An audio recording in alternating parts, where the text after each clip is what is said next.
Somebody with that shit. Hey, it's a lead with that shit. Not they all, not they all, not they all.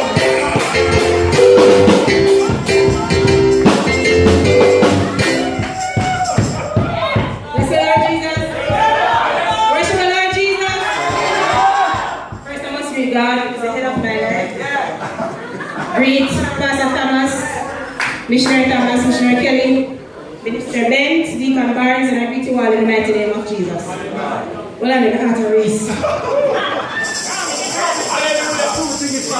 I'm here today to talk about the shield of faith. Okay, what's the shield? As you can see, I brought my shield. Bless the Lord. Because from my understanding, the shield is one of the most important part of the armor. Here it is. What is the shield of faith? The shield of faith is the part of the armor of God described in Ephesians 6, verse 10 to 17.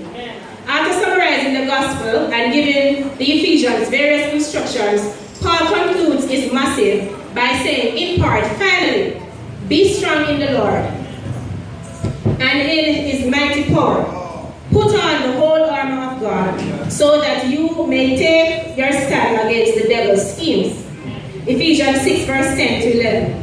Above the shield, Paul writes, in addition to this, or above all, take up the shield with which you can extinguish all the flaming arrows of the evil one. In all circumstances, take up the shield of faith, with which you can extinguish the flaming darts of the evil one.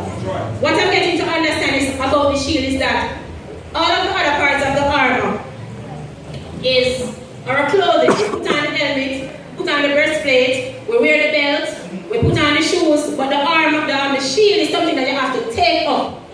So you can get ready for war, and you put on your clothes, your shield, your armor, your breastplate, your helmet, your shoes, your belt, and go to war with your sword and all of that, and left your shield.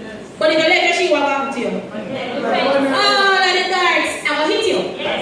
You have on the helmet, but it can still affect your head. You have on your breastplate, it can still affect your heart. You have the truth, but you can still be deceived. You have your shoes, brethren, a lot of things can happen. So with the shield, we need the shield, as the Bible said, to block out all the fiery darts of the enemy. So when the enemy shot down after you, you have your shield to back it up. When the enemy shot, because you have so much things that can shut at you, but you have to have your shield. Your shield is faith. The Bible says that without faith it's impossible to please God. Brethren. So if we don't have faith, we don't start yet. We don't start yet. The shield of faith, faith doesn't automatically drop into your life.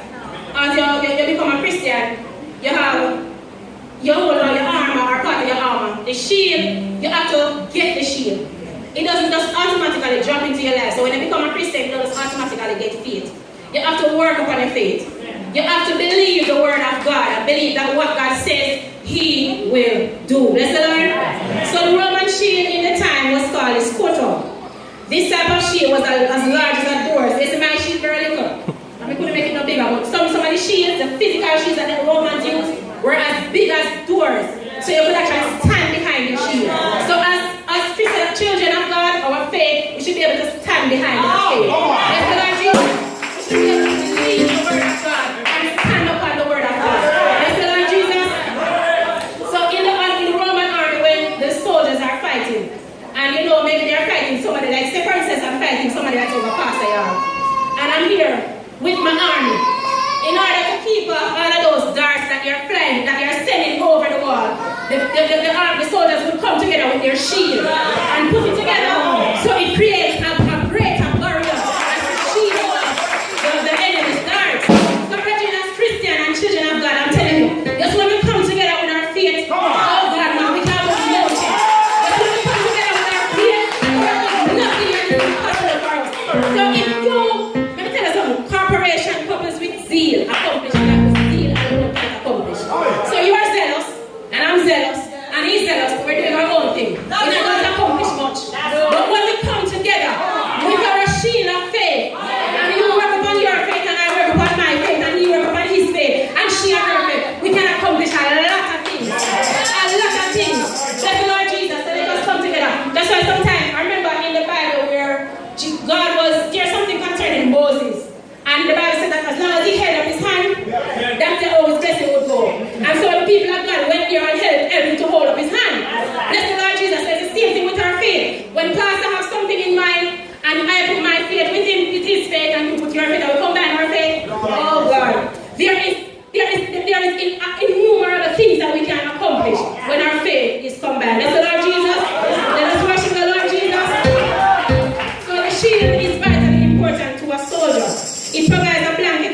protection. It is meant to be taken up in all circumstances. You can't go battle without a shield. You will get shot, and you must live from the shot.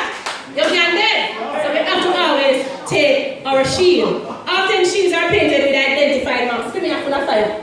Fire! Fire! Fire! Bless the Lord Jesus. Christians who take up their shield of faith identify themselves as good soldiers who serve the command of the Lord's army. Bless the Lord Jesus.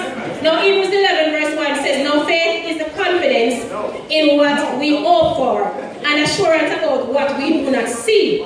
Verse 6 stresses the importance of faith. Without faith it is impossible to please God. Satan's attack can sometimes cause us to doubt God.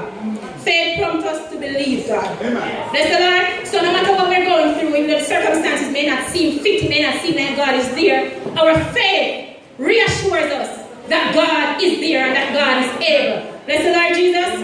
Let us worship the Lord Jesus. Faith is one of the greatest gifts, according to Ephesians 13 verse 13. And it means by we receive grace and come into right relationship with God. Bless the Lord Jesus. All believers have this promise. Everyone born of God overcomes the world. This is the victory that has overcome the world, even our faith. Bless the Lord Jesus. When we believe God and take Him at His word, we remain grounded in truth, and the lies of the enemy lose their power, and we overcome. In that way, faith is our shield. We talk about Daniel, even Daniel with the 3 Hebrews boys. When Nebuchadnezzar decided that he was going to throw them into the burning fire furnace because if they didn't bow to his idol. I mean, they could have given up and said, "They go worship him. They go worship him, because we don't want them." But in spite of that, they said that they will not bow. And even if the Lord did not deliver them, they still wouldn't bow. They didn't know that God would become the fourth man in the fire. But they knew that even if they were thrown into the fire and they were dead, God could easily raise them back from the dead. So they had faith. Bless the Lord Jesus. Bless the Lord Jesus. Alright, so we'll continue now. Paul's description of the armor of God has been limited to items we wear. Yes, I explained that already. Bless the Lord Jesus. Okay, so there are some characteristics of the shield. Bless the Lord. The shield guards. While a physical shield protects us physically, faith can protect our spiritual lives even in the middle of physical trials. When Satan, as I talk about Daniel and the 3 Hebrews boys, we talk about that level of their faith. The shield also deflects. Meaning because all of the devil has sent your way to go a different way, to get a straight on a straight path, God calls it a shift. Bless the Lord Jesus. So Satan always hurling his fiery darts of fear, doubt, worry in our direction. But the only time they can hit us is if we let our shield of faith down. Bless the Lord Jesus. Bless the Lord Jesus. So, out of we let our shield down. He walked, remember, Peter, when he said that Jesus should let him walk on the water. He said, Lord, if it is you, command me to come on the water. So he said, come. And when Peter had come down out of the boat, he walked on the water to go to Jesus. But when he saw that the wind was boisterous, he was afraid and began to sink and cried out, saying, Lord, save me. And immediately Jesus stretched out his hand and caught him and said, oh, you of little faith. So Peter had faith in the beginning, but his faith began to faint. He began to lose trust because he see the water start get boisterous now. I wonder if God can still save him. So his faith got smaller. Bless the Lord Jesus, but God reassured you have little faith, so you have to work upon your faith. Praise the Lord Jesus. Bless God. So the shield is the first line of defense, while the rest of the armor helps to protect us from Satan's onslaught. It is not what you ideally want to be using to absorb every hit.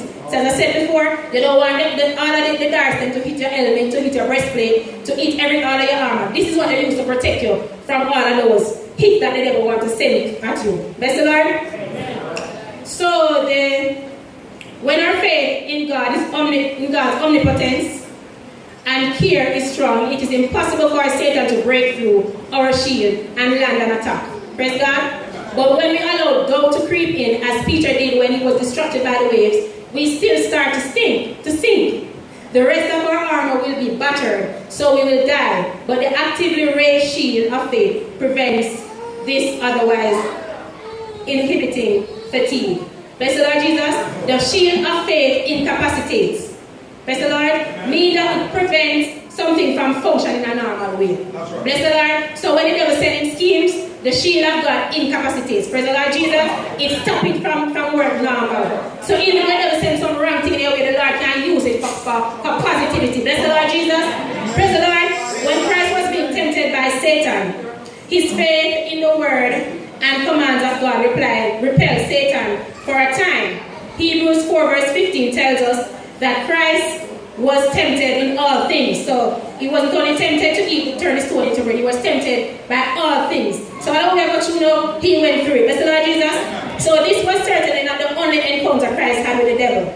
The balls or the metal knob in the middle of the shield allows a soldier to give the enemy a stun-inducing shock. So we have the shield and the enemy is coming. We don't only have it to protect us, but when the enemy come upon we, the Bible says when the enemy comes in like a flood, that's the Lord.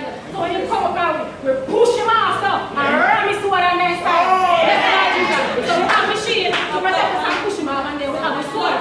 We deal with it. Bless the Lord Jesus. So we have our shield, which is our faith, and the sword, which is the word of God, to shield off the devil. Bless the Lord Jesus. Bless the Lord Jesus. So our faith in God, as demonstrated by Christ, can also give Satan a good shove backwards and give us a chance to fight back. So we push him back, get him out strength, and we're going again. Bless the Lord Jesus. So by doing God's will and work, because God tells us that faith cannot just be in our minds, it must produce actions, works of obedience and service. Bless the Lord. Faith without work is dead. So carry the shield come and come and war and put it on the sun. I say, I have the shield. Enemy kick you over and go about your business. So you're not using the shield. You're not using it, you have to use it. Bless the Lord Jesus. You have to use your shield. Bless the Lord. So there is strength in the number of shields, as I said before. When our faith is combined together, there is numerous things that we can do. Bless the Lord. So though one, Ecclesiastes 4 verse 12 says, though one may be overpowered, two can defend themselves. A cord of 3 strings is not easily broken. Bless the Lord Jesus. So what this is basically saying that we should work together. We should come together with our faith. Praise the Lord Jesus, and we can accomplish great things. These are my few words. You pray my strength.